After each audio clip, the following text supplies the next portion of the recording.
జూబ్లీహిల్స్ ఎన్నికల్లో ఏదో బీసీ బిడ్డ కాబట్టి బీసీని గెలిపించారు, కాంగ్రెస్ పార్టీని బీసీని గెలిపించారా? కాంగ్రెస్ పార్టీ బీసీని ఏం గెలిపియలే.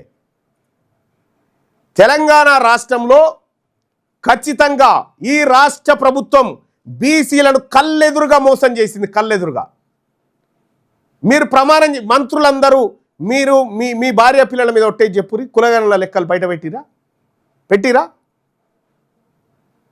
కులగణన లెక్కలు పెట్టకుండా 42% రిజర్వేషన్ ఇవ్వకుండా విద్యా ఉద్యోగాలల్లే ఇండ్లేముందా, ఇలా వట్టిగానే తెచ్చుకున్నాం మేము, ఆల్రెడీ 50% క్రాస్ అయిపోయినాం.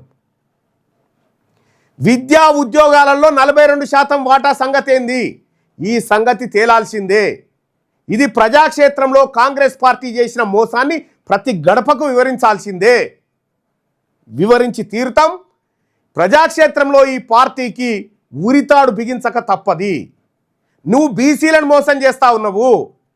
ఇలా మభ్యపెట్టి మారడిగాయ చేసి బీసీల ఓట్లతోని బీసీ మా పాలనకు 2 ఏళ్ల పాలనకు రెఫరెండం అట. నీకు దమ్ముంటే తెలంగాణలో కులగణన లెక్కలు చెప్పు. నువ్వు ఇక నీ అంత మునగాడు లేడు పో. కులగణన లెక్కలు చెప్పు, నీ అంత మునగాడు లేడు.